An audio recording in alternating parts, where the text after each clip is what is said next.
there. Welcome to the Antisocial Podcast.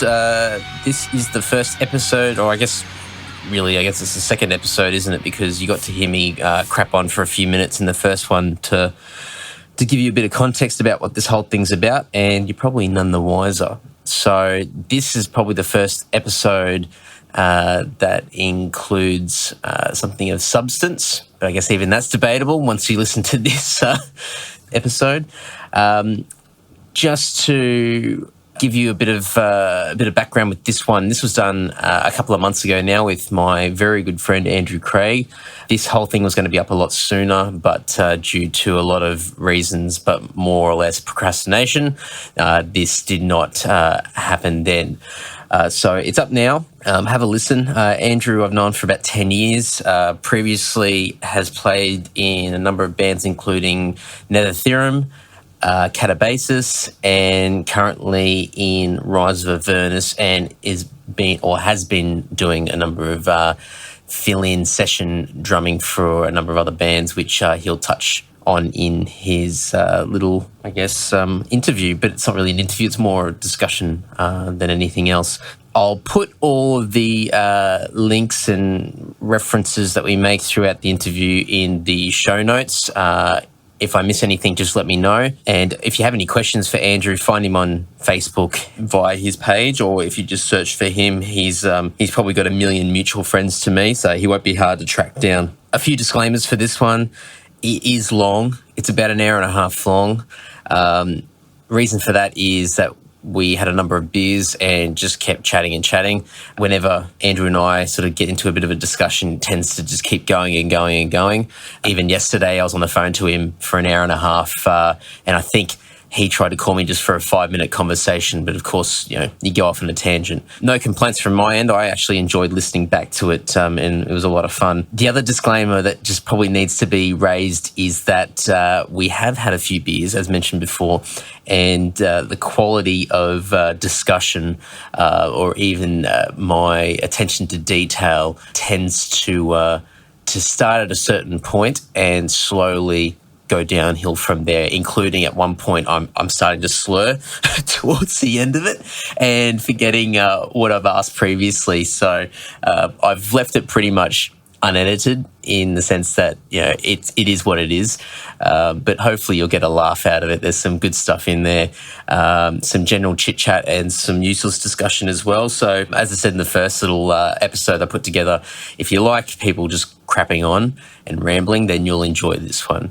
So that's about it. As I said, all links and everything to Andrew's stuff will be in the show notes. I'll have a page set up hopefully by the time this airs, which will link directly to all of his projects and whatnot, and how to get in contact with him. Please make sure you let him know that you've listened to it, and hopefully you like what he's up to as well. A good thing about this is that while it is selfish intentions for me to put something out there and another platform of media, it's good to also help friends out and do a bit of promoting on their behalf as well. So anyway, have a listen. Let me know what you think. No, I'm not going to shorten these things up, so don't bother telling me it's too long. Pretty much each time I have these episodes, I'll just go with how I feel, and if it ends up being 2-3 hours long, then so be it. If it ends up being 5 minutes long, then that's all I've got to say. So anyway, enjoy and speak soon.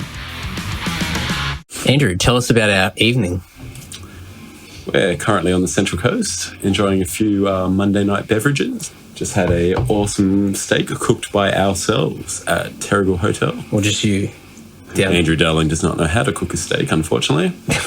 He spends too much time on his hair. So, we had that and a nice beverage, and now we're recording vocals for radio podcast thingy. Yeah, you don't even know what it is. I have no idea. You tell me. What is this? I'm still trying to work it out. I haven't even done the intro episode of what this podcast is to try and explain to people. So by the time they listen to this, in theory, they should already know what it is. Well, you should hopefully know what it is.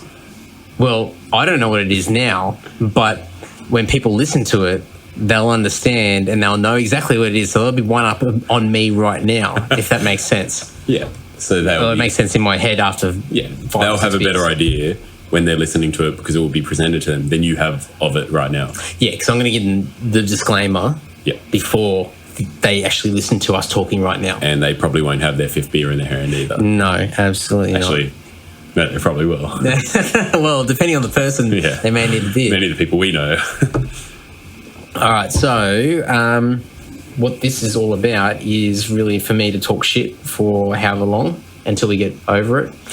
Over it. Oh, okay. Bye. And I don't know, understand a bit more about what you do, the band, things that you do outside of the band. And I guess the funny thing about probably us and probably a lot of other people is that we probably don't talk about a lot of the stuff outside of band things. So, yeah, because, we don't catch up for coffee like girls do. I do like my coffee, but usually because to wake me up because I'm either hungover or extremely tired. So there's not a lot of talking involved. That's it. You don't ask about how your day's been. You usually just talk about whatever else. So usually shit. So Or the night before. Yeah, that's it. So I thought, for me, in the back of my head, while I've been thinking about this little podcasting thingy, is that I'd find out, or you can tell me about what you currently do now, and then I'll delve into your past to understand how you've got to where you are now without being Dr. Phil. just over it the whole time. Just start crying within 10 minutes. But, is there a prize under my seat? Oh, well, yeah, no, nothing under your seat unless you can feel it.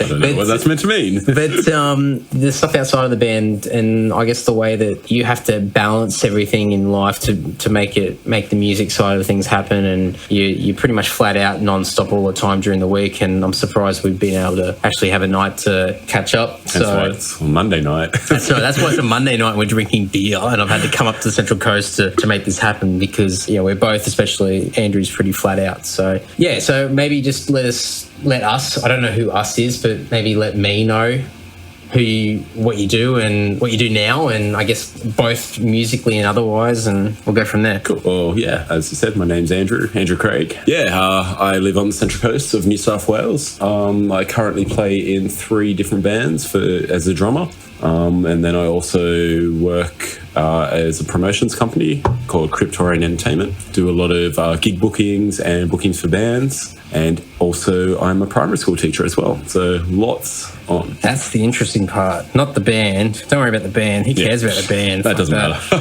No, I've known you for... We worked out tonight. I think we're hit our 10th year last year, or this year. Or no, this next year. No, 2005. Yeah, no, actually, end of 2005. So it'll be 10 years at the end of this year. Yeah. I mean, we've known each other through music, and you playing in bands and me playing in bands and whatnot, and love of Europe trips. Yeah, and love of Europe. I think that's how we first met. I think we met at the Cambridge. Cambridge and Newcastle. No. I think we met beforehand at. Was it the first one? Yeah, Cambridge and Newcastle. Maybe that was the night before Metal Stock. I think potentially. I was watching a bunch of bands that probably aren't around or don't exist anymore. Pathogen.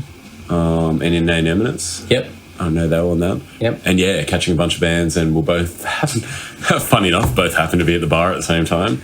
There you go. That's where romance started, right there at the bar. And we missed about 3 bands because we got talking for that long. Yeah, I don't remember anything really, to be honest. I remember, and I think Rob was there as well, and we were. I think we just had a good chat, and you were talking about your trip because I think you just come back from Europe and the US at that time. Yeah, it would have been just back from 2 or 3 months in Europe. Did you go to the US at the time as well? Did you go see Dream Theater, or was that later on afterwards? I was in the US the year before. I worked at an American summer camp over there for 3 months, which, funny enough, tell us about that. Well, first year out of high school, I decided, I'm working a shitty retail job, and just needed to do something different. So I went and worked at one of the American summer camps for the summer, and it was actually pretty awesome. But funny enough, that wasn't the main reason I went. Back then, one of my favourite bands of all time was a band called Dream Theater, and they were touring at the time for their album Train of Thought. Yep. And I decided, well, you know what, I really have to catch these guys, because at the time there was lots of doubt they will ever come to Australia, which of course now they have quite a few times. But back then, never been, no signs that they were coming. So I decided, well, I'm going to go catch them over there. And they were touring, funny enough, with Yes at the time as main support for Yes. And they were doing a bunch of random venues, places like county fairs and things like that. And I went and caught them at a place called Allentown in Philadelphia. Pennsylvania. Yep. Philadelphia's capital. And it was one of the most hick places I've ever been. Did they have like fates and like merry-go-rounds and like the whole, like, was it like a fate? It was nothing like that. Oh. These were the most hideous people on earth. Like, they had boils on boils. They had, the worst was you'd see these Pluto pops and things like that you get here. Yeah. These ones, like the Pluto pop came out about diameter of maybe 30 centimeters of batter. And these people had, skin that looked like it was decaying and falling off their face. It was like the end of our Raiders of the Lost Ark when it starts falling off the bone. It was fucking horrible. And then the obesity level, I'm pretty sure would have been the skinniest dude there. It was crazy. I'm sure I know a few people from Allentown in Pennsylvania, actually, and they'll probably be listening to this eventually. So you probably should only cast this in Australia. But what do you call them? Yeah, it's the type of shows that they do in the US. They're these sort of the county fairs. County fairs, yeah. Because when I think county fair, I would think of like a fate. Yeah, like for us, a school fate sort of Easter thing. show here. Yeah. You wouldn't see like a band like Dream Theater or Opeth playing it. But do they have other stuff happening there when they call it a county fair? It's exactly, pretty much like what the Easter show is with all the animals and all the they have food like a sideshow alley. Definitely, it's massive. Okay, right. But then at the end of the day, they're rather than fucking wood chopping, or some rally cars, they've got some killer bands playing. They used to do that. I'm pretty sure Jimmy Barnes did that like the Easter show in like the late 80s. I think it was a Freight Train Hard Up. That would have made it worthwhile going. But then again, the Easter bags were good then as well. Yeah, but we probably would have had our own equivalent of a bogan sort of turnout for that anyway. So, but I'm pretty sure there's a video clip, a Jimmy Barnes video clip where he's playing the Easter show. So it probably would have been a similar sort of thing. But I've seen heaps of, especially like the nostalgia bands from like the 80s and whatever, doing the county fair tours. It's really odd, like all through the Midwest and those kind of things. Whatever. So I guess like because they're the big events there as well, so it's like good to tie the two together. I guess it'd be equivalent of playing the RSL circuit or the League Club circuit in Australia. Like it's the type of crowd that are not up to date with modern music. They're only listening to whatever was 20 years ago. So, and because they've all got kids and families, they're at these events. So then, happened to be, here's Tesla playing. Yeah, mate, awesome. Which is good. I mean, good way to get the family into it. Is it Tesla or Telsa? Tesla. Fuck. Yeah. Whatever. They call him Fifth Beer Andrew Dowling. That's all right. There's more coming. But yeah, so I was over in America for that, and worked at the summer camp, tied it all in together, and worked there for 3 months. And what do you do at summer camp though? Well, summer camp, it's pretty much exactly like the movies without the gratuitous sex scenes. Because, you don't want to end up in an American jail for the rest of your life. There was no topless like other staff members or anything like that. Yes. Okay, sorry. All right. Sorry. Yeah. There was a lot of that on there because every week there'd be a different group of kids coming. It wasn't one of those summer camps where they're there the whole summer. Okay. So every week you'd get a different group of kids and then you'd have a day and a half off. So it got pretty crazy on those times. But so it was a great time. But at the same time, I just turned 18 and going to summer camp, just hit this peak in my life. Life's awesome in Australia. You can't drink. And then get over in America.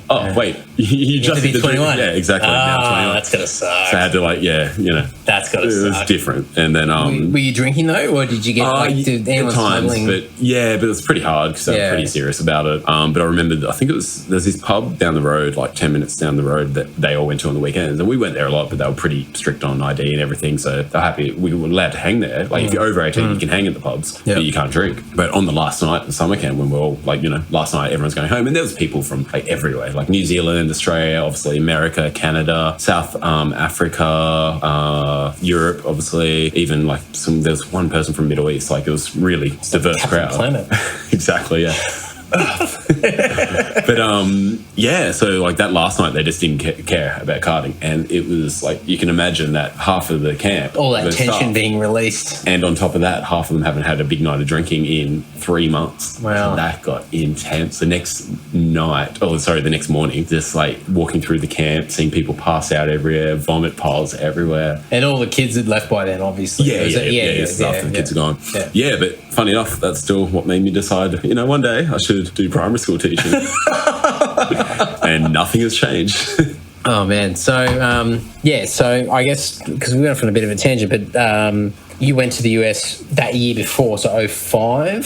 So it was in the US 04. 04. And so the first time I went to Europe was 2005. Okay, all right. And then, we would have met early 2006 because I moved to Sydney in January 06. It would have made, because you'd only just moved. I do remember that.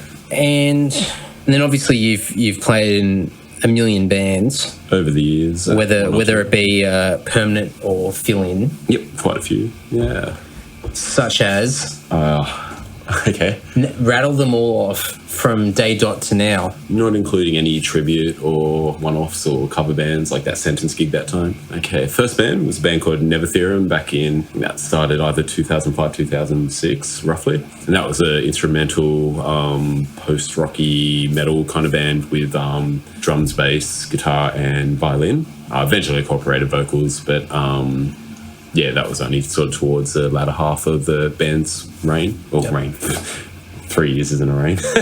Hey, you play a fair bit though. Back in the day, played quite a bit with that one. Yeah. But then it wasn't long after that. That's when I started whoring myself out for bands. And within a year after that, I was playing 3 bands, which were all full-time. That was Hermina, a progressive metal band from Sydney, Lycanthia, which was a long-running doom metal band, and both those 2 bands are still going, and a band called Catabasis, which that was we did 32 dates over 3 months in one tour, all Australian dates, mind you. So, trying to even think of 32 different places to play is hard enough. But yeah, it was good fun. So that's out of those 3 bands. And then I've played in since. I'm sure I'm missing some of them. I joined a Newcastle band called Requiem of the Damned. Are you still in that band? Yep, still playing that. Oh, really? Pretty quiet. They don't do anything. No, recorded drums for an EP back early last year. So apparently, I think that's actually getting finished at the moment. So hopefully when that's done, be a bit more active. But my main band, which I've been going with for about 3.5 years now, it's called Rise of Avernus, and we've been going, started in 2011, I think, roughly. And we're just released a new EP, or as of today, actually. Got released digitally around the world today. Is it today? Yeah. Oh! There we go. Because I bought it on Friday night. Oh, did you buy a copy? Yeah, fuck right, I did. I was going to give you one, but not now. Oh, jeez, I just wasted $15. No. Wasted, yeah, that's right. No, I got one off Mez, so okay. I got that and the Chaos Divine album as well. Nice, that's a good album. Yeah, so that's cool. So released digitally worldwide today through our label Oral Music. Oh no. Andrew just spilled a beer, or was it close to spilling a beer? Not spilled. It was the head was going high. You did that 2 seconds. Yeah, no, I can't. Yeah. Currently having some nice German beers, and they. Yeah, we're drinking. Yeah, try and say that one. Weifenstaffer. Weifenstaffer. Purists are going to hate us. Yeah, probably. It's great though. It's a good drop. At least we're not drinking new. Or 4X. Yeah, that's right. So, I think that's not the kind of clientele you want listening to your podcast. No, they probably are though. I don't know. Depends on which direction this podcast goes. With the next couple tour dates you have up in Kalgoorlie and Perth. Cairns. Cairns, Townsville. Sorry guys if anyone's listening from there. The silence. Tumbleweed. Yeah, thanks, mate. I've written little comments to Andy on place cards. Anytime I feel he's not awesome, I'll just hold them up. That's why he might laugh randomly. One said fag. So there you go. I'll draw the little Facebook thumbs up. Yeah, okay, yeah. They'd be like, good job. Yeah, nice. Good question, Andy. I guess probably a big thing I'm curious about is that, thanks for the thumbs up, is, you're doing fill-in stuff for another band at the moment as well as Rise, and... playing full-time now for a band called Bastardizer, also a Sydney band. So we've got...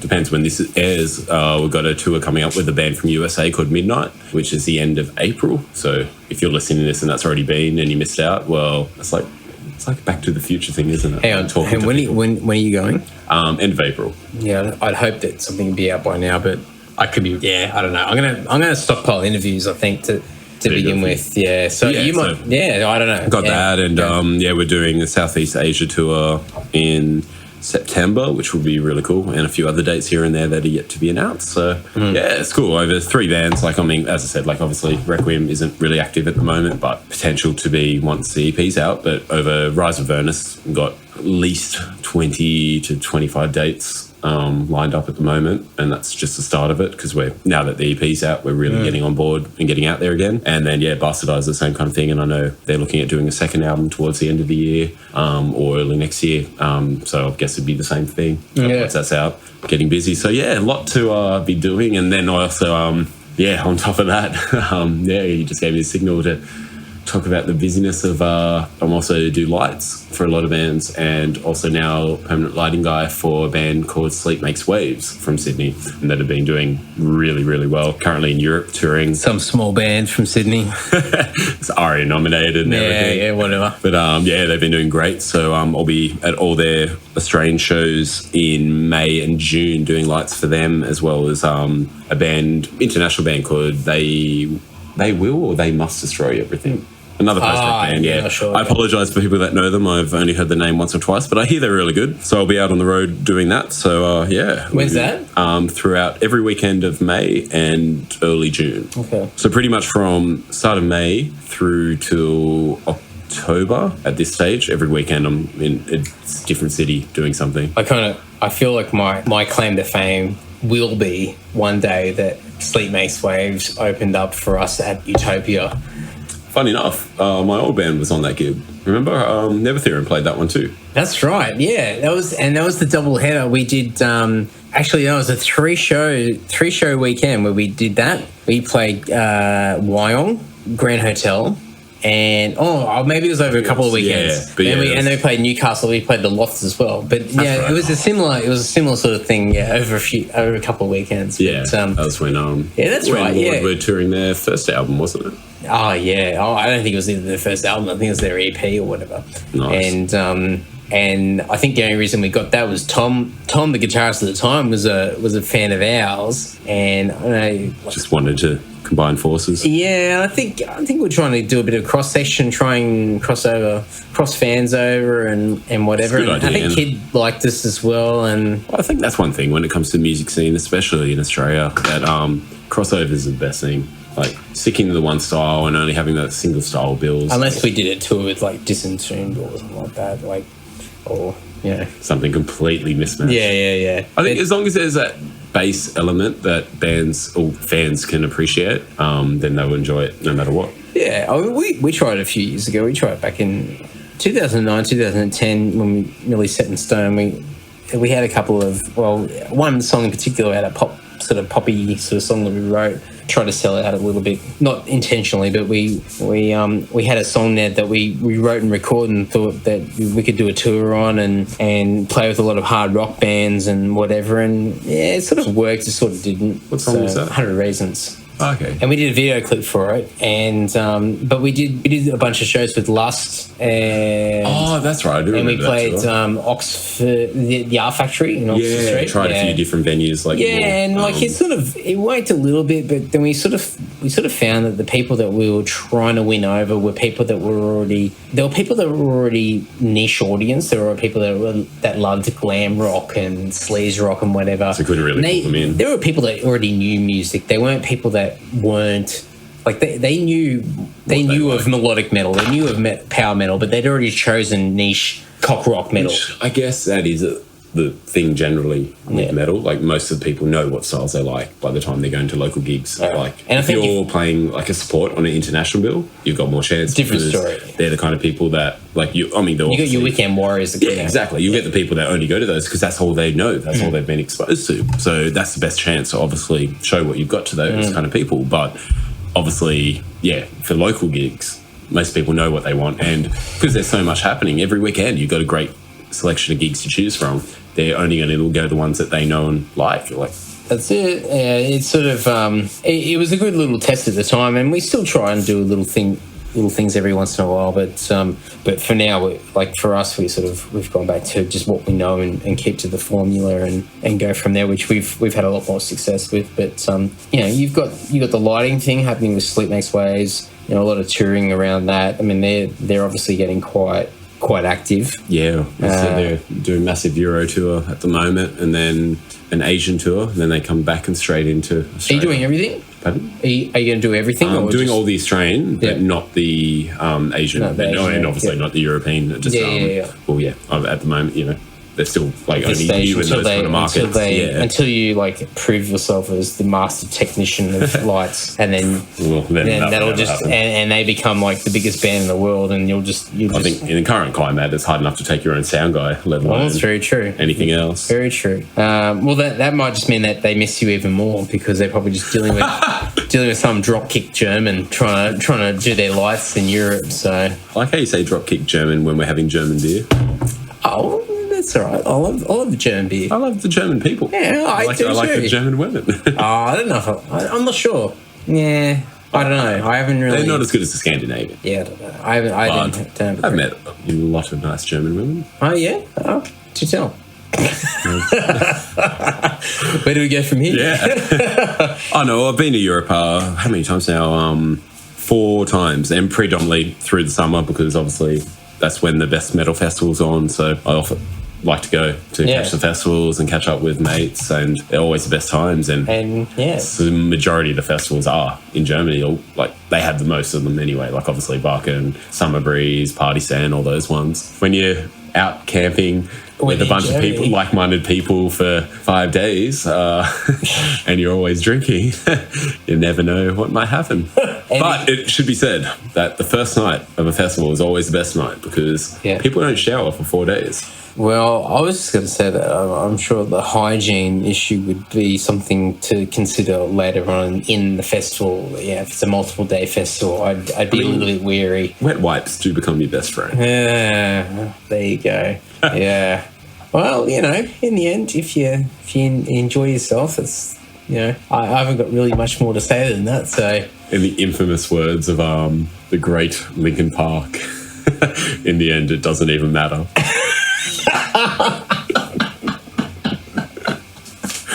So prolific. Oh, that's amazing. That's one of the greatest bands of our time. What a prophet. Oh, what a prophet. Those guys, they'll be etched in stone across the times.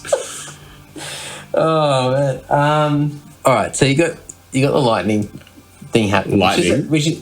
Lightning, yeah, that's it. Yeah, God of Thunder. So you got that happening. You've got Rise of Avernus. You're doing the Bastardizer thing at the moment. From a musical point of view, that's pretty heavy. It's pretty intensive. Definitely, yeah. Pretty much, as you said before, Monday. The only time we could do this interview podcast is Monday night, because it's probably the only night of the week I know I'm definitely free. Yep. However, you also have a day job. I do. And it's teaching school children. It is. So you obviously do primary school teaching. I do. Do you want to just delve into that a little bit? Back in 2009, I think it would have been. Just decided, I was sick of working retail. I'd worked, I did a course in communication and media at TAFE for a year, and then as a result, that got me a job working Fight Enough at Centrelink, out of all jobs, working there for a year, and decided it was the most miserable experience of my life. So after that, I decided I can't do shitty things like this anymore. I'm off to go to do uni. So decided I want to do primary school teaching based off when I worked at summer camp. I decided, you know what, probably never going to have kids. I'm happy with that, so I can be around them during the day. So then I decided I'll do the course. That was a 4-year course, and finish, and now I'm working as a teacher. So I'm not working full-time, because full-time teaching is pretty intense and very full-on. It'd be really hard to manage even one band, let alone 3 a month, if you're doing full-time teaching. So at the moment I work as a casual, but I only work on one school here on the Central Coast, and I pretty much work 4 to 5 days a week. So I do work full-time hours majority of the time. But the good thing is, school holidays gives me free rein to do whatever I need to do, which works really well. And I love teaching. It's one of my every day. It's the first time I've ever had a job in my life out of 15 years of working that I've woken up, and every time I wake up, I'm not miserable to go to work. I actually enjoy what I do. So it's better than working at Clark Rubber. Yes. That wasn't too bad most of the time, but it was more the jobs like Centrelink and Big W that were the... You're getting something out of it, though. Exactly. Yeah. There's a bit of satisfaction out of the job. Yeah, definitely. I've been lucky enough even to be get blocks on teaching music, which is awesome fun because it's just like a percussive mayhem for an hour with every class. I just give every kid free rein on like congas and djembes and triangles and tambourines. Definitely helps when you're a drummer. Yeah, and the kindergarten rooms are right next to the music room, so they find it hard to get their kids focused when all you can hear is 30 kids in the room next door hitting percussive instruments. And I always see pictures float up on... Actually, I haven't seen too many lately, but I see pictures float up on Instagram and whatever of...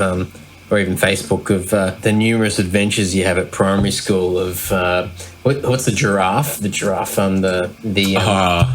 Healthy Harold. Healthy Harold, yeah, that's that old right. dude. Yeah. What a champ. Yeah, but dressing up for whatever and getting selfies with Healthy Harold and Book Week, dressing up with a bunch of other mates as Ninja Turtles, and yeah, it's great. I mean, in my natural element. So, how many people that you work with, not the kids, but how many people that you work with know that you play in bands and do what you do? And to what degree do they know? They all know I play in bands. I was actually last year, not long after starting there, so it would have been about end of 2013, was playing a local show, and a lot of them actually came out to see us. They were a little shocked with the kind of style. Like I told them, it's a heavier style, and you mightn't be able to understand really the vocals at times. Just to try and get it. It's a little bit of a mix of like a heavier Bon Jovi with a bit of Alice Cooper. You'll love it. It's all right. How disappointed would they have been? But also the venue was abnormally loud. So so it wouldn't have helped either. But they all know to do that kind of stuff. Funny enough, a lot of the kids last year, especially.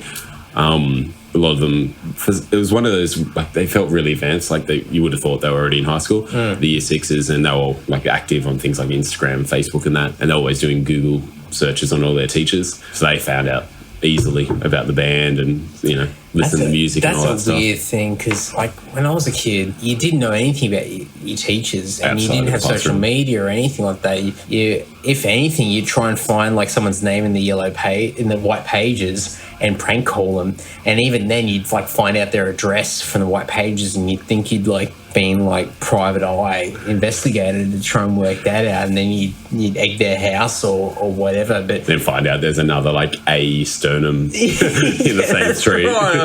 There's 5 of them. It's I just egg all 5. But it's different now. I can't even imagine me being a kid and being able to find my teachers Instagram, Facebook, fucking YouTube, SoundCloud, whatever, and then realizing that they play in a band as well. They're just crazy. As a result, I've had to make all those accounts private now, because I always had Facebook, I guess, kind of private because I know how Facebook works. But a lot of the other ones, like Instagram, only funny enough got, I think, late last year for the first time. No idea, at first, as with a lot of those things, how it actually works. I found out that a bunch of students were following me and I didn't even know.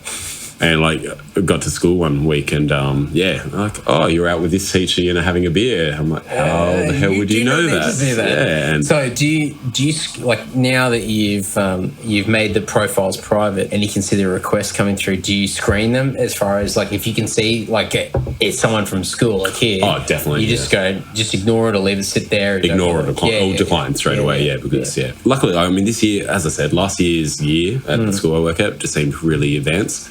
They were all really active on that kind of social media. But so now it's just good to have everything private. But not just that too. It's probably good for everyone to have their social media private. I think it's honestly gets to the stage where you'll see people you don't even know or you've only met once and they know everything about you. Man, I added some dude. Well, I didn't add him. I accepted this guy's friend request. Some dude from Wollongong I'd never even met before, and he posted a picture today of him with I didn't even know what it was, a beer or cider or whatever. And I can't remember. I just fucking unfollowed him so quickly. It was like, I think the beer or the cider was called Naked something. So he had like his pants off and he had the beer or the drink, the stubby in front of his dick, and he was just completely naked. And I just went, I just literally added you yesterday. Like, I accepted your friend request yesterday. And that's the first post you've seen of him. And this is the first post I've seen. And I sort of looked through his photos and went, all right, we'll see how long this lasts. And then here's his photo. And you know, obviously the guy thinks he's a comedian, but I just sort of went, I don't really want to see this in my newsfeed. I'll see you later. Yeah, fag. Absolutely. Yeah, there you go. There's the card. So, all right. So I guess the next question from that is obviously the people that you work with are aware of what you do, and the kids, to a degree, some of them know. Oh yeah, a lot of them know I play in a band, but like I don't ever. Yeah, like, a lot of them are always so you asking. don't hand out promo CDs to the guys, the kids in the class or anything. Yeah, here you go. Have a 3-track sampler. Yeah, that's it. Listen to some dark symphonic. That's what I think too. Like, I mean, imagine if you were a kid hearing some of that kind of music. I remember when I was a kid, I think it was the Ghost, the soundtrack to the movie Ghost. And it would have the song that everyone knows. And then after that, there was like a song from the movie that was really like dark. And like I remember as a kid, like every time parents would be up drinking and that, and they'd listen to that soundtrack because they'd want to hear that song. Then because like back in the day, it was only you paid CD, you didn't have MP3. It'd always come after it, and I'd always get scared and go hide somewhere when that song came on. I can only imagine kids like not. Because, I mean, they're like, I can't even remember. Well, you never heard a sound like that. You never heard... Exactly. Like, how many kids would have heard, like, unless their parents are into it, music with anyone, like, even just singing growling or any of that kind of stuff, or even the really, really high pitch, like, for something like Lord or something like that. It's just... Oh, yeah. You know, like... Timid, scare kids. Yeah. Straight up. I'm not editing that, by the way. Sorry, Tim. But, oh, yeah. Look, I mean, I remember when I was... sort of growing up, adolescent or whatever, and just sort of listening to music, and I listened to a lot of pop music because that's all that was played on the radio. And I didn't have any older brothers or sisters, so all I had was just, you know, whatever the people at school were listening to, and so I sort of went from there. But well, on that note, what was the first thing? Like, at what age, and would you have considered the first heavy rock / metal kind of song that got you into that kind of style? Well, the earliest thing that I can think of is probably my parents bought a Best of the Best 92 cassette. So I would have been in year 3, and I think it was Mr. Big. I don't know. Well, Mr. Big was on there, and I think Diesel, and I was like Whitney Houston and a bunch of other artists on there. But I think Julian Lennon. But yeah, Mr. Big one was the one that stuck in my head. I mean, it wasn't hard rock or anything like that. I mean, had U2, Mysterious Ways, and whatever. I mean, 92 was pretty good for music, but yeah, Mr. Big was cool. It was, you know, obviously it was a ballad song, and everyone knows it's the most popular song. But I still remember driving around the car. I mean, I would have been 92. I would have been grade 3, year 3, which would have been 7 or 8. Yeah, it was. Yeah, that I was just singing in the car with my parents and whatever. But and there was like Tom Cochrane or whatever, "Life Is a Highway" and all that. Nice. So that was probably the earliest exposures of rock that I had, and then it sort of went from there. But yeah, I think mine would have been, well, sort of went like early primary school was just whatever. Got force-fed, like, yeah. Back then, there used to be those Hit Machine CDs. Oh, yeah. Don't know if they're around anymore, but, like, it'd have all the latest hits of the last, week. And I remember, like... Summer hits or... Oh. No, it was Hit Machine. There was actually Hit Machine. Well, funny enough, my first CD I ever got was Hit Machine 14. And the only reason I remember, I got it for my birthday, I think it would have been year 4. And the only reason I wanted it because it had both versions of the Macarena on it. I was stoked to get it. But then I remember... That's bad. Yeah, it's terrible. And then I had one mate that only lived down the road, year 5, year 6, and he had an older brother, and his older brother was into bands like Pantera and Metallica and Offspring and all that kind of stuff. So I heard that a bit, and then I remember one of my best mates one day, and he never had an older brother or anything. It's just out of the blue. I don't know if he just back then H&B Records just decided to buy a bunch of CDs, but we're in year 6. Funny enough, in year 6 at the school that I now teach at. I still remember the exact classroom. He brought it in and we're listening to it. He had he had Sepultura, Chaos AD. He had Korn, Life is Peachy, and he had Tool. I can't remember which Tool album he had, one of the early ones. And so we got to do this assignment where we had to put together something, and we were in the storeroom just listening to those CDs. We never put together the assignment. We got in heaps of trouble because we never did anything. We just listened to music. And that's where it started. And then I remember not long after that, back in those days, CD shops had the listening stations. Yeah, I remember You'd go that. up and it'd say... Or HMV. Yeah, and you had like the 6 CDs to choose from, and you'd be able to listen to it. And it was only within that week I went in and they had same album, like the Korn album and a couple others, and sat there listening to those for like 2 hours. The whole time parents were off shopping. And this is only, I was 11 at the time. And yeah, just got addicted and just went from there. Oh man, that was my teens in a nutshell. Just you'd get given $30 from the parents, and that would cover you for $30 or $40, and it'd cover you to get the train to the city. It would give you like a cheeseburger or whatever for lunch, and whatever you had left over to get a CD.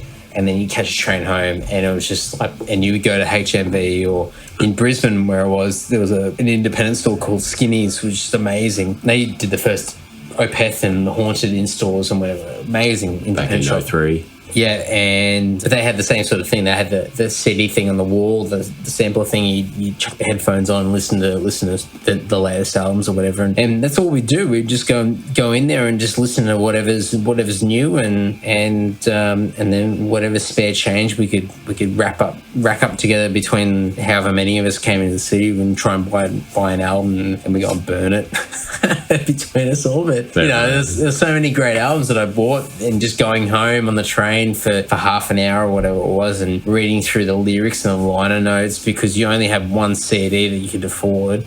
You'd devour all that information. Yeah, you had no choice, because you spent so much money on one CD, and then you go home and you sit in front of the stereo and you play it, and you couldn't afford to get distracted by another CD, another pile of CDs next to you like I do now. Like I buy 10 CDs and you can just rip them onto the laptop, and then you might even listen to for 5 months or so. Absolutely. So I remember getting Euthanasia by Megadeth, and I remember sitting in front of the stereo and listening to the song and reading the lyrics and the liner notes, and just like forcing myself to like it. I mean, I enjoyed it. It wasn't something that I had to really sort of, I guess, force myself, but every CD I forced myself to like it no matter what. Well, that's the thing. Once you buy it and you've spent $30 on it, you're going to like it. And they always say, like, some of the best albums usually take a few spins to really sort of understand and for it to click. A good album. And the ones that click straight away usually don't last that long either. So it's quite funny. But it is funny like that. Yeah, but I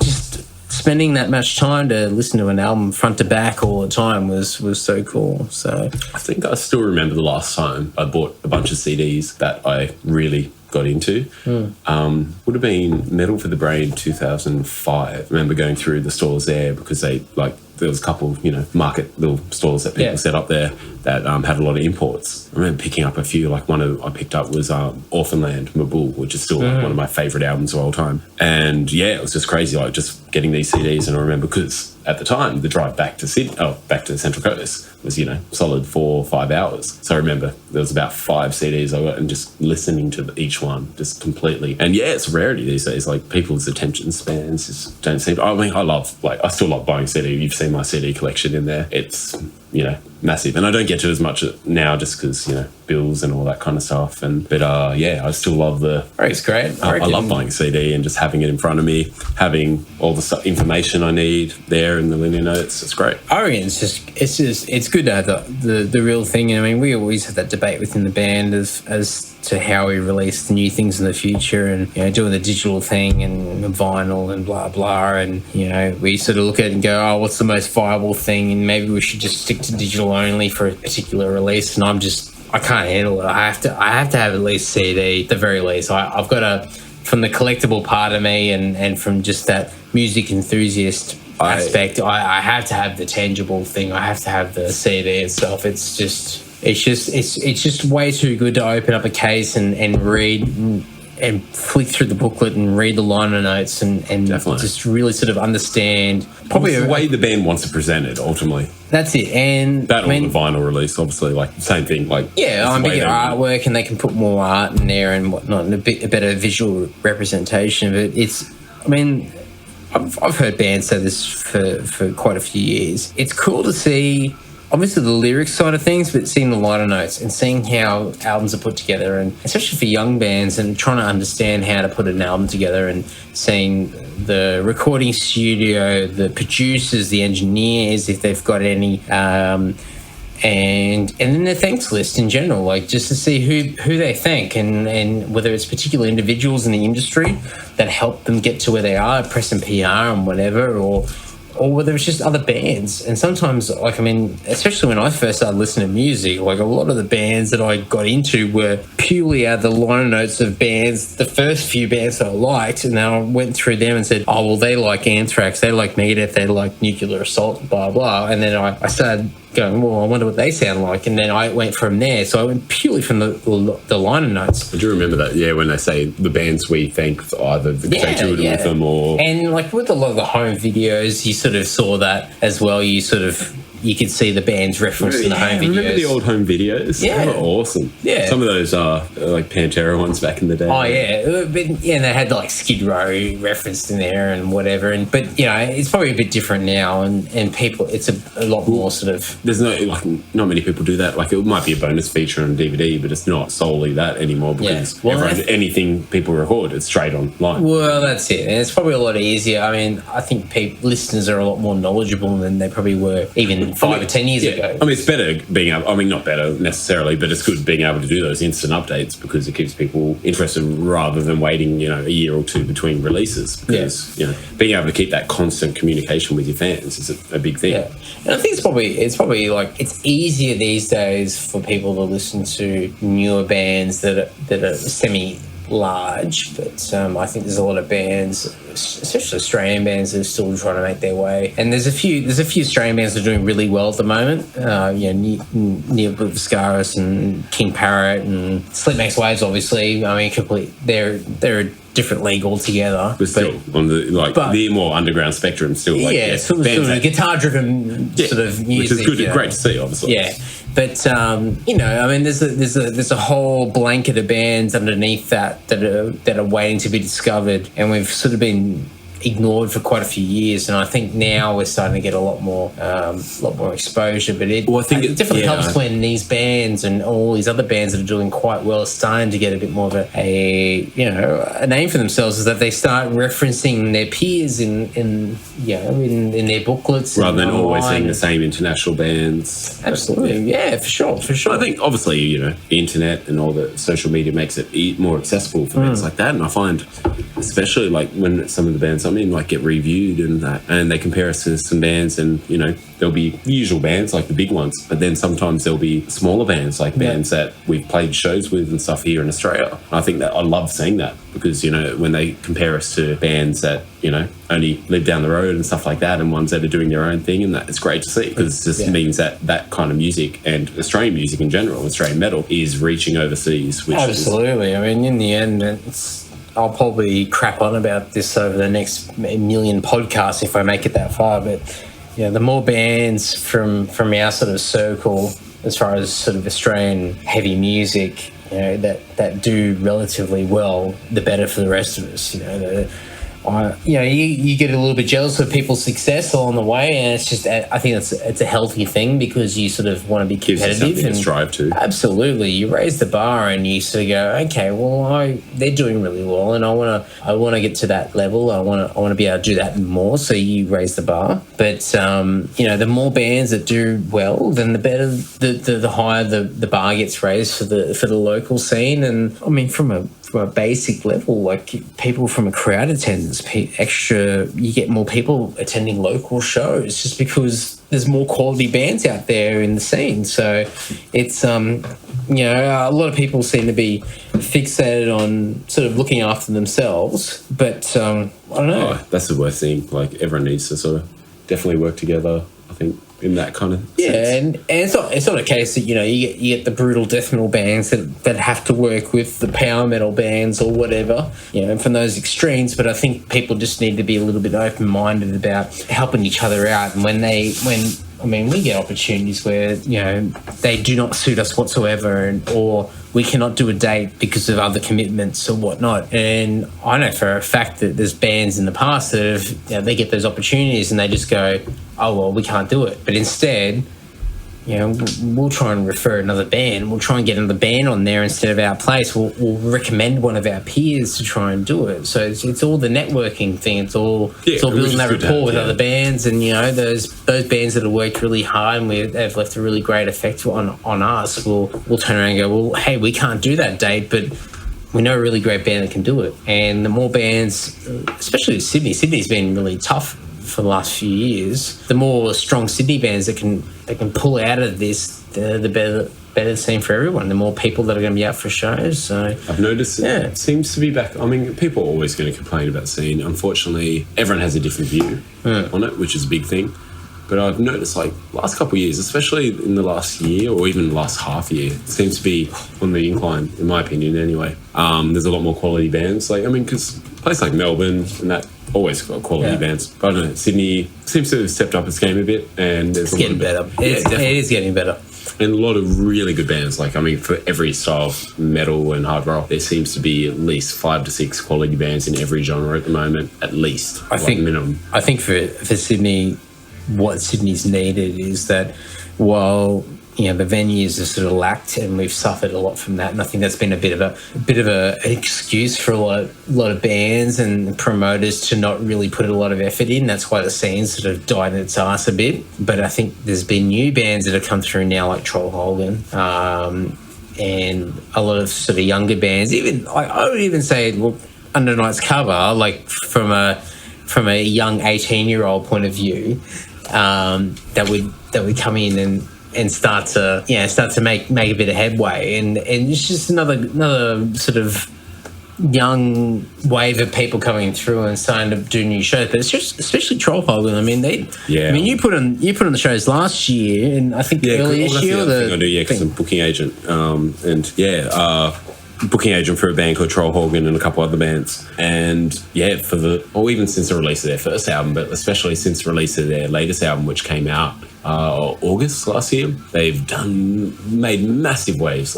Last year especially, they did a tour throughout Europe, 24 dates, supporting Ailstorm, which just did them wonders. But since getting back and doing their own tour here in Australia, they've done...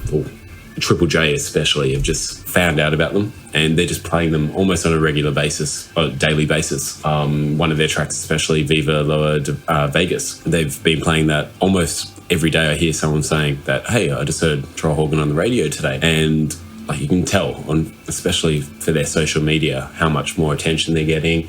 They're getting more sales. It's just great because, Troll Hogan are definitely not a conventional band by any stretch. They mix so many different genres, and they can actually fit so many different kind of bills. They started off playing a lot of metal bills, obviously, but now they're playing with progressive rock, psychedelic. They just played with a Japanese band called Vampilia, which Vampilia are one of those bands you can't even put a genre on anyway. But they're just really going leaps and bounds, and I think Troll Hogan, they're off to Europe in a couple of months to play at the Summer Breeze Festival in Germany, which is just huge. So they're just definitely one band that's just going leaps and bounds, and I think they'll really be known. A couple more releases and they're just going to be massive. That's pretty mad. A lot of shit going on. Can I take a step back a little bit? You were talking about back in the past. You were talking about, I asked the question about your colleagues and the kids that you teach and whatever, about knowing about what you do for a living. I guess it's a bit of a hard thing because I was curious to know the stereotypes that surround both industries. So being a teacher, but being a musician, in the sense of being a musician that plays heavy metal. So there's two questions. The first one is, how have you been able to balance both of them to make it work? And the second one is, maybe I'll rehash this question again because it's a bit more involved, but what aspects of your job as a teacher have you been able to use in your band situation and vice versa back? So what have you learnt from being in a band and dealing with the people that you deal with, and that sort of that unique social aspect to go back into teaching as well, if there's anything in particular that you've learnt? Easy. Okay, first one. How I manage it: stay single. Simple. Makes it so much easier. But I don't know. You just got to be well organised. Know your schedule well in advance. I think organisation is so big, and every time I find if I get lazy and start slacking, then things fall to shit. And yeah, you need to have organisation. That's a big one. And anytime that I'm organising, because I organise a lot of the gigs like under Cryptorian Entertainment as a booking agency, that does make it easier where there's a minimal chance for clashes. But every now and then there are, and unfortunately you just can't do everything. And as much as I'd love to, unless I start cloning, gotta just pick and choose and do what you gotta do. Yeah. But in regards to how it applies to teaching and vice versa, I think, again, organisation. I think booking gigs, time management, rehearsals, practice, playing the shows, travel, everything comes under good organisation. I think one thing, and I've been in bands with people that have absolute shithouse organisational skills, and unfortunately, you cannot be in a band with people that can't be organised themselves. And I say that to anyone out there, either in a band or wanting to be in a band. If you're in a band with someone that's got absolute shithouse organisational skills and don't know their ass from their face, then they're not worth being in a band with, because whether it's now or a couple months or a couple years down the track, it's not going to work. Simple as that. So I'm lucky that the bands I'm playing in currently do have good organisational skills, and everyone's switched on. But another thing on that note too, like everyone has to have a paid job. Unfortunately, in the current current band scene, you have to have a job. You cannot survive off casual retail job at all. That's a hard thing. Like there's a level of commitment between if you've got 4 people in a band and trying to get to a common goal, and if your band's doing fairly well and you're getting enough revenue from the band that can fund everything, and you don't have to worry about touring or releasing an album or an EP or whatever, because the band can fuel it, then that's okay. But for a lot of bands, it's you can't, at least to get the momentum going in the first place, you've got to have a commitment from people in the band, and you've got to have financial commitment. And if you've got just one person who hasn't got their shit together, and they're relying on the fucking dole or whatever, then it just doesn't work. Yeah, definitely. But I think organisation's a big thing. Oh, the other big one: don't have any psychotic members in your band. That's yeah. If you got anyone that's completely psychotic, get them out of the band. Or do you get any examples for that? I could talk about that one for hours, but we'll steer clear of that one. We'll wait for episode 600. But yeah, generally, organisation is probably one of the biggest things I can put it down to. If everyone can hold their own, and you might only have one person in the band that does, let's say, for example, book your shows, book your flights and all that, but the people still need to, know what's going on, keep switched on, be there on time, know what time you're hitting the stage, what time your load in, load outs are, all that kind of stuff. You just need people that know that stuff. Once you got that, then it makes everything. I mean, obviously, you still need some people that can write good music. You need bandmates that can write music. But, yeah, I mean, that's the unimportant side of things. Fuck the music. But yeah, the longevity of the band, absolutely. No, yeah. I know what you mean. And yeah, it does come down to like so many bands, and I've been in situations so many times that everything seems good at first, because it is. It's so easy to, write some tunes, everything's going well, everything's fresh, and, but the second you hit the road and you start getting into the actual nitty-gritty and traveling and organisation and all that kind of stuff, and I know I've said that word organisation thousands of times already, but it's such a big part. Then the second you get into that kind of stuff and you realise the people that just are not equipped for it, they're the kind of people that so many, most people here, if you're listening to this and you've been in a band or still playing in bands, you'll know, you could list at least 10 people right now that that have played in bands that are no longer, and there might be several reasons they're not, but I can guarantee that at least a couple of them are because they just can't get their shit together. And it's such a big thing. It's pretty hard, because I think the perfect scenario is that you'd have like 4 guys in a band, and they're 4 equally minded people that are all motivated to the same degree with the same goal. And that's the sort of the perfection thought. It's the the perfect scenario where people think, oh, well, we all want to be this sort of band that can play this particular level of, festival or touring or whatever. But then all the steps in between to get to that common goal is usually all over the shop. And look, you've got certain people that are younger or older. You got people that are committed to relationships and kids and whatever. And then you've got people that are in particular types of jobs and whatever with different levels of commitment. So it's a really hard thing to sort of try and manage the different personalities and the different commitments that each person has. And for us, I mean, we don't have an equal playing field as far as the personalities and the different life scenarios that everyone's got. We're not all young people that, we're not all 20-nothings that have got no assets, we've got no... That's why there's so many bands that appear and so many of them are like 20s. Yeah. So, because it's easy at that stage, but how many of those bands you still see 2 years, 3 years, 5 years, 10 years later? And that's it. And that's the big thing that people need to remember is that, you may not have the same common goals as you would when you were all in your early 20s. Everyone's got different liabilities and different commitments in other areas of their life, whether it's mortgages or debts and families, whatever. They've got all these different things. But if you can manage to balance it, and it's not an easy thing at all. You have to sort of make do with what you've got. But if people really want what they want and they want to get to a certain degree in their certain plateau, from a musical point of view and also from a business point of view for their band, then they can make it happen. But you've got to really have that discussion within the 4 people in the band. And if people aren't on the same level, then that's when the bands don't exist anymore. And that's a big problem in Australia, is that you have these fantastic bands that release these debut EPs or albums, and they do a number of shows and then realise, oh shit, we're not playing in front of several hundred people a night that we thought we would. We've got no money. Stuff this. I'm going to quit the band and do my own thing, and you never hear the band again.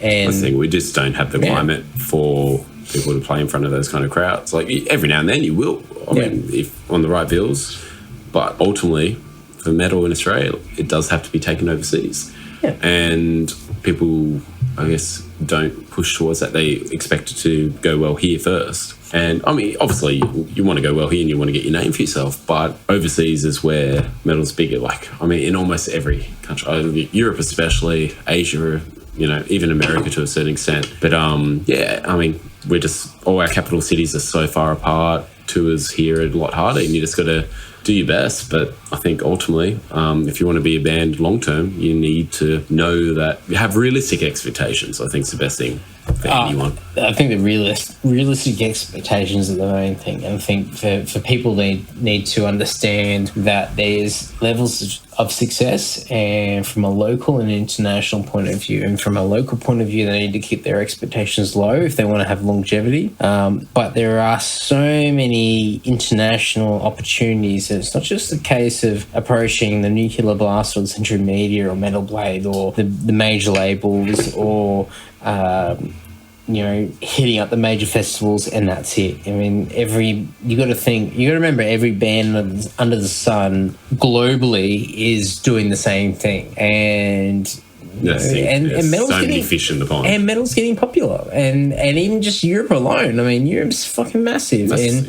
And we, from an example, from our point of view, we might play something that we think is pretty high quality, but in Germany there might be a band that doesn't play the same sort of, or does play the same sort of music, but probably not as good as what we think we are. But from a label point of view, they may turn around and go, well, geez, they're local. We can make more money off these guys than these other guys that are down the arse end of the world in Australia that have to commit so much more money to tours. So, but it's a big thing. It's a big thing to try and get people involved and try and commit to long term and have them tour. But they've got to have the right frame of mind, and they've got to think outside the box as well. I mean, there's a lot of outlet portals online that they can find people, and I think even from a social media point of view, I see a lot of bands that don't utilise social media as well as they should. They stick to Facebook and that's it. But there's a lot of other.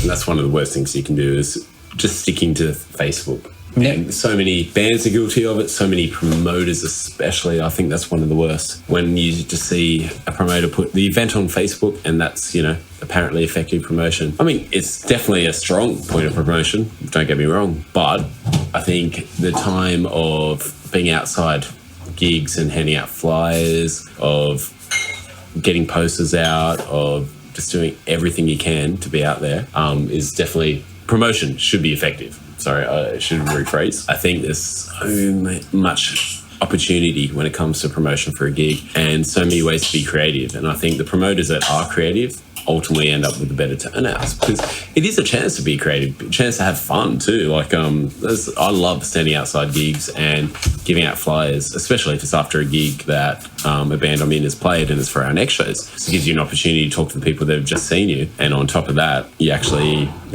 get to chase after people that don't want to take one. And it's always a bit of fun. What you're saying about promo and doing different things differently, I mean, that's what you have with the Trollhog and stuff, trying to... Oh, definitely, yeah. Trollhog, and they're one of the bands that... You're lucky with them because they've already got a novelty sort of... So it makes promotion, we've done everything. We, for their album launch show last year, ended up, because they got a very carnival-esque kind of theme to them. Last year, we turned the Baldface Stag in Sydney into a circus tent. Like, I got all this circus tent material, covered the walls in it so it felt like you're in a circus pavilion tent. We had little sideshows and games all up the walls. We had projectors. We even had a point where during their set, the whole top of the roof of the venue was rigged with this big net with a bunch of balloons, like hundreds of balloons in it. So at this one point in their set, we pulled it down and balloons landed all over the crowd. It was quite wild. But it's good. It's something different, Oh, definitely, and that's what you need. You do need to, obviously you can't do it for every single show because, You gotta make it worthwhile at that time. I think things like album launches and stuff like that. Yeah, you got to think good stuff for that. And it doesn't have to be anything at the show necessarily. Like even things like buy a pre-order ticket and get a CD or a gift or something. Just things like There's that. There's so many small things that bands could be doing. And making people feel like they're getting value for money, I think, is the best thing. Yeah, absolutely. Because ultimately, even I've seen with gigs, the difference between charging $10 and $15 can be make or break for a gig. I mean, people can think, oh, wow, $5, I could buy another drink for that. I mean, even in most Sydney pubs, you couldn't. But, just things like that. I've seen that, where, you tell someone a gig, oh, it's $10, I'll be there. And then you tell them 15, oh, I'll see how it go. It can be such a big difference. So you really need to think of things that are going to get people thinking, hey, what's making me want to really go to this show? Obviously, ideally, in a perfect world, it would just be the bands, but a lot of the time people don't think like that. They think, oh, I'll just catch them the next time when it's more convenient. It can even be the difference of having it Friday or Saturday night. Sometimes Friday, people will be after work, they're absolutely wanting, they're tired, unless it's something really worth their while, they're not going to head out. I mean, we toyed with that for a few years, where we tried to do, we do not album launches, but on the tour of an album, we would do our Sydney show, and all the pre-sale tickets through Oztix or whatever it was, we'd get a free copy of the new album. I remember, and we did a few freebie sort of things at the door and whatever, and it was good. But then we sort of got to a point where we're sort of thinking, well, what do you do next? How do you top it each time? What do you give away that's better than your actual album? Yeah, and it's sort of, you don't want to cheapen what you've done before, so it's a really fine line. But I think what you and the guys from Trollhog did was quite good, because instead of telling people in advance, instead of giving them incentives to come along, I mean, you had that, you promoted, you had the information there, but you didn't give them so much physical incentives to come in. You didn't give, well, not that I know of anyway, you didn't give them extra. Oh, really? Yeah. Oh, no, that one we did. That was massive. But what did you have on top? If you bought a pre-sale, you got a show bag on entry, and that had gifts in it, that had tickets for the shows there, had a ticket for the free popcorn we had at the merch desk. That was, you got you got your value for money like that. I think, okay. Lolly bags. I'll change my tactic then, because obviously that backfired. Party poppers, streamers. Did you go Hot Dollar and get all that? Yeah. Hot Dollar is the best. But you backed it up, not just with what you've told people and what they get at the door, but when they've come in, they've had a show. Oh yeah, like it's backed by the show. Yeah, it's not just like a novelty thing like where they walk into that room and they've gone, holy shit, this is awesome. And it's not just like somebody on stage with a good setup. You know, from what I understand, they had a great room. The whole room was set up, but the climax was still the show. It was an experience overall, and the whole thing was an experience, but the show was still the pivotal point. But you made it an experience overall. So people who lead the show, who spent the money, would turn around and tell other people and say, I went and saw this band on Friday, Saturday night or whatever, and they were fantastic. Like, all these things happened, you know, they had all these crazy things, you know, a Sideshow Alley sort of thing, had a show bag and blah, blah. And that in itself will get other people to turn around when they see that band name pop back up, they go, oh, fuck, man, I'm going to go. I want to check it out. And that one, for example, like we had, I think it was about 110, 120 pre-sales alone, which is very, very rare for a local show. Yeah. Like pre-sales usually only something that's reserved for international bands. Absolutely. But so you know, that obviously made an impact. But it was really good fun. That was very good. All right, so we've been crapping on for quite a while. Yeah, I'm surprised if anyone's still listening. Yeah, probably not. But I want to finish off this question because I asked them the question. I'm going to wonder, you know how like people always think if time travel exists? Yeah. This is the only way I'll ever know. If you're listening to this right now, myself and Andrew, or Andy, because I'm Andrew, are currently on our last beers, and we would like another beer. So if time travel does exist and you want to get in our favour, come back right now and get us a beer. Watch the door. Time travel does not exist, Andrew Dowling. I like it. I was a bit disappointed. Yeah, I think I'd rather it exist and get a beer. But I do like that. Then again, if you discover time travel, are you actually going to waste your time bringing us to two drongos a beer? Yeah, true. But maybe if we were time traveling and we understood this, then we would be walking through that door. We'd go have beers with our past selves. Can you do that though? Can you walk through the door and give yourself a beer or no? Yeah, because they'd be your future self. So it'd just be us with grey hair. But then you'd be the same person. Yeah, you can still party with yourself. Can you? Can you come back?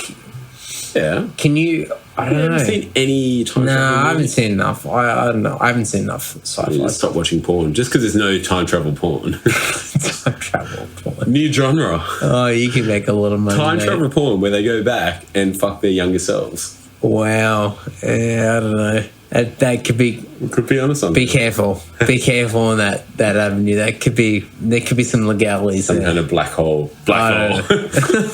All right, no, hang on. Before we leave, because you haven't answered the other question I had before. What are the things that you've learned from both sides of your profession? I just answered that one. No, you didn't. You haven't learned. No, you haven't told me. I haven't learned. You haven't learned. You haven't learned at all. We are on the last bit.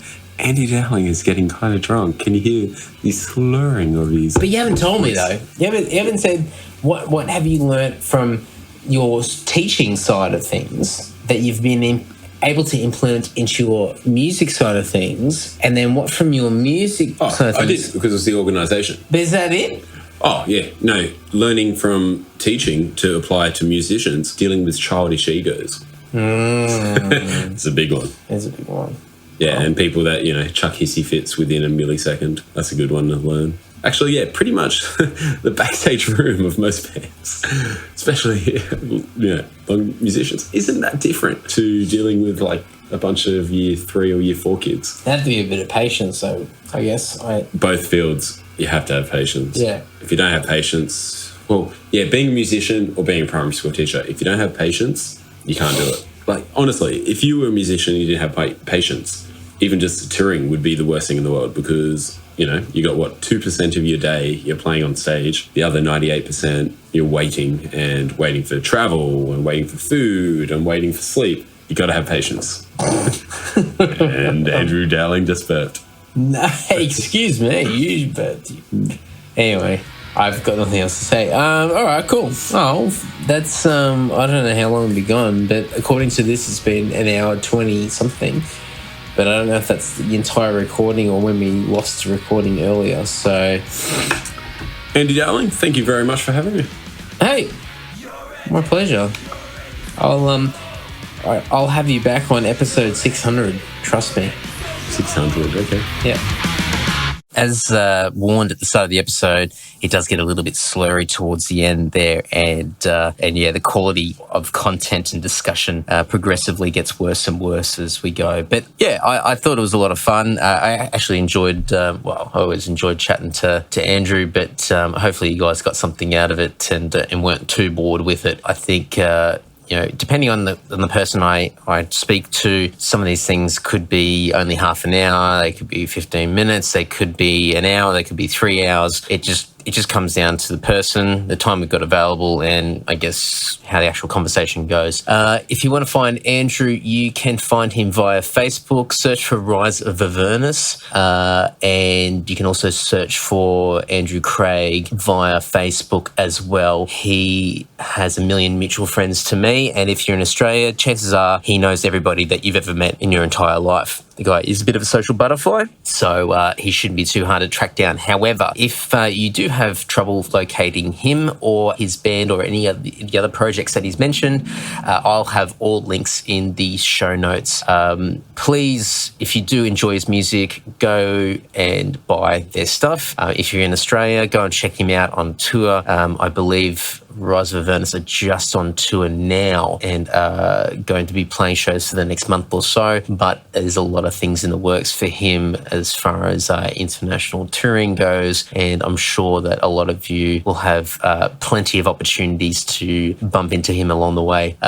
If you want to support this podcast, I'm saying this in advance. I don't even know how this shit works, but I'd assume that by the time this is up and running, it will be on iTunes, and just going by whatever everybody else says, please give it a rating and a good review and whatever else it takes for a podcast to be successful. Let other people know about it, although I probably wouldn't expect many people to be bragging too much about how amazing this podcast is just yet. But, if you feel like you want to do a gesture of goodwill my way, that would be appreciated. I will have a separate Facebook page, which will be a little bit wanky as opposed to my personal profile, which will be up shortly, and my website, which I just registered and should be up and running now, will be andysocial.net. andysocial.net, one word, andysocial. That will have all information there. It'll have the show notes. It'll have links to all of our social media pages, including all the Lord stuff, which for anybody who already knows me well, you'll see how much I whore that stuff out on a daily basis. But that's all there in case you're not completely aware.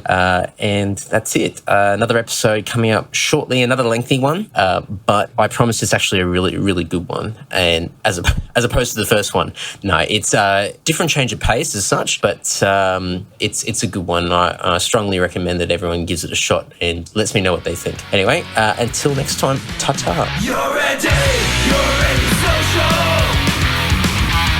You're ready social. We don't need more beer? We're definitely sure. Yeah, we don't need any more beer. We haven't had plenty. We've still got a few left, so.